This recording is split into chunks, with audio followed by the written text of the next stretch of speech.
Matam asida makal-makalgi anaba kaya ama hengatlagli.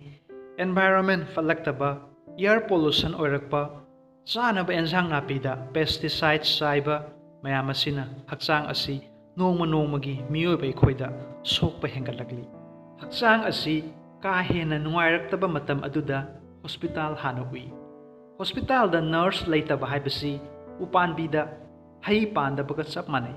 Maram aduna ngasigi video asidagi nungsira viewers mayamna khangbigani madudi nursing tambagi kanaba courses, salary, future career, foreign countries ki salary, ANM, GNM, BSc, MSc, full details, nurse ama oiba matamda kari maru oi amadi Manipur asida asengma thokiba thodok amagi wari ngasigi video asida fangbigani maram aduna nungsira viewers mayamna video si haubadigi leba fawbatang yengbiyu anova viewers oibirabadi please channel siwa subscribe tawbiyu loinana friends dasu WhatsApp, Facebook, Instagram, social media gi mateng dasu mayamda share su tawbiyu nurse ki sinpham asi asokpa mibu layengbada mateng pangliba profession amani asokpa mioi amabu seba tawbada thamoi amadi wakhalda nungsiba nungaiba penjaba phawrabadi nursing course asi isagi chanaba sinfam oini nupi amadi nupa pumnamak tamba yaba sinfamni medical field asida life career ama semba yai private hospital government hospital asuki matik yamkhre hojiki matamda course asi tamba lorba matung private hospital da thabak tawba yai starting salary asi 10 to 15,000 ke dagi hauraga experience tapna lairaba matung salary asum chawkalakani Hojikangi matamda thabak khudingmakta experience maru oi.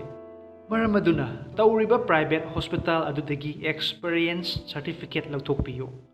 Government job ki apply tawge hairabadi sahi khara private hospital da thabak tawba tai 12 hek loibaga direct government hospital da apply tawba yadi private tadi yai.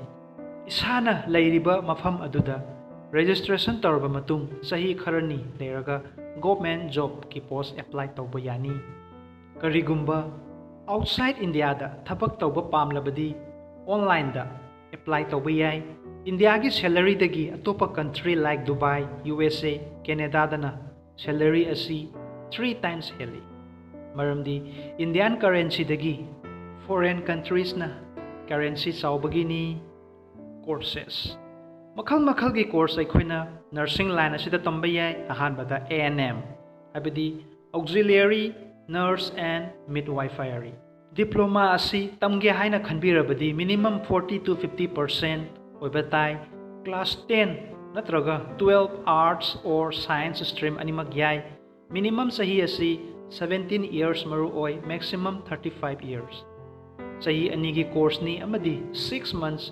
internship ni internship haibadi hospital la practice tawba aduni ani subada GNM that is diploma in general nursing and midwifery 12 science natraga arts stream ani magtambayay minimum 40 to 50% mark maru oi tawtabu institute natraga college university dasu mark asi depend lay GNM ama tawge haina khanba matamda INC haba maramdi Indian National Council gi document ama maru oi sahi ahumga makhai gi course ni sigi manungda internship su yawi salary asi starting da 10k to 15k dagi haugani experience tapna lairba matung asum salary su chawkalakani experience lairagadi ekhoina 30k to 40k fawba ekhoina salary asi phangba yai ahum subada BSc nursing course asi arts stream gi students na tamba yade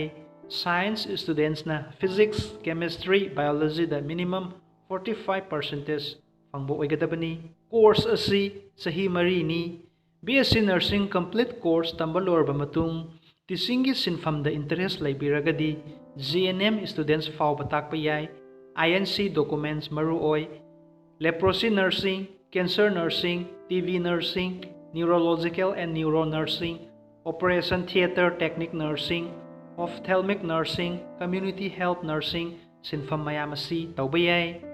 BSc course asida Anatomy, Psychology, Biochemistry, Pathology, Genetics Microbiology, Pharmacology, medical, surgical nursing, operation theater technique, psychology, nutrition, sociology, education technology, psychiatric nursing courses mayam asi ahenba takpigani.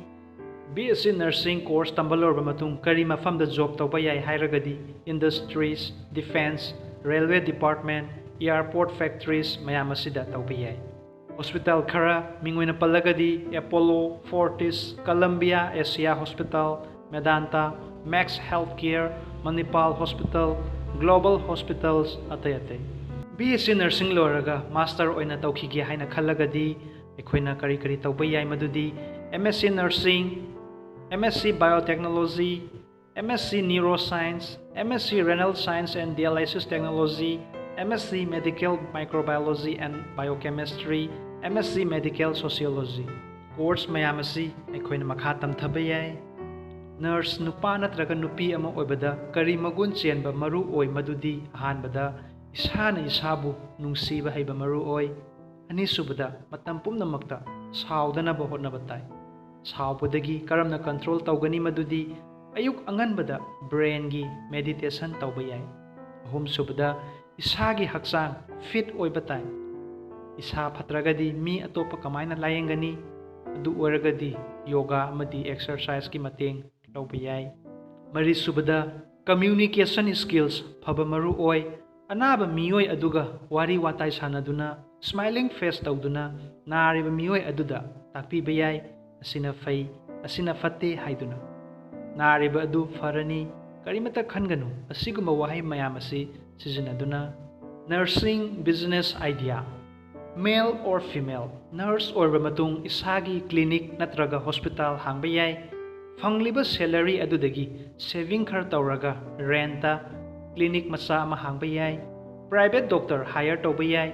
Isana clinic adugi, SOD, habadi Head of Department gi fam paiba yai, Nurse Employee khara tamlaga hauba yai, Experience lerba matung mafam makhal makhalda hangdokpasu yai, matam asida anaba hengalakpana hospital clinic ki demand su asum hengatlakli, mafam amada asengba thokiba thaudokni wari asi, mapa adu Education Department da thabak tawrami mingna mani kawi, machanupi ama leirami mingna thoi kawi.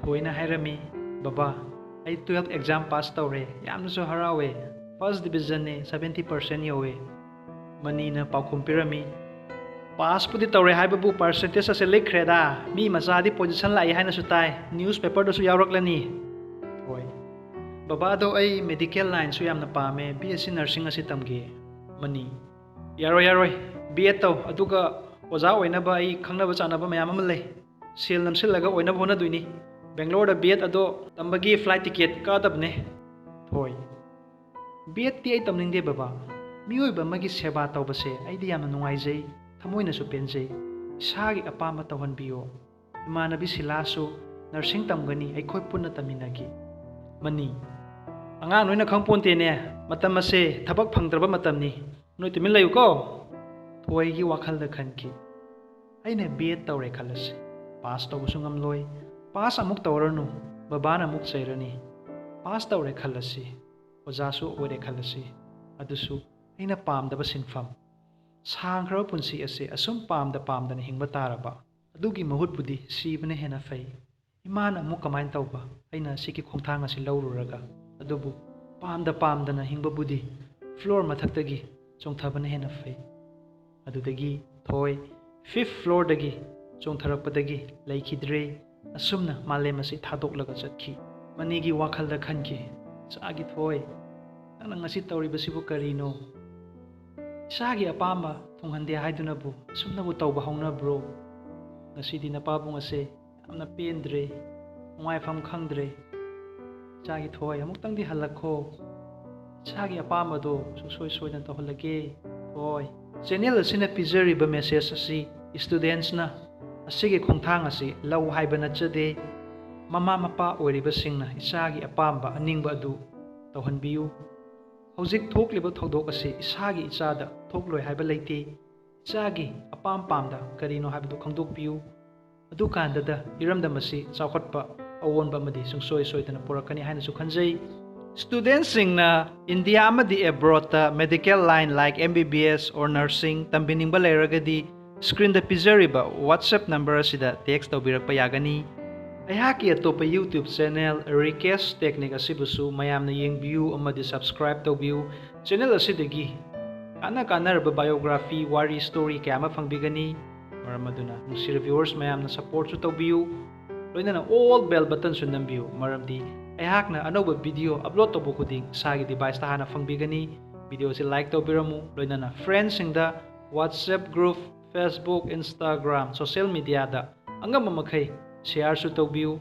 Video si haubadagi loiba fawputang yengbibagidamag mayambo ngamkhay leitana harawa fongdoksari. Thank you so much. God bless you.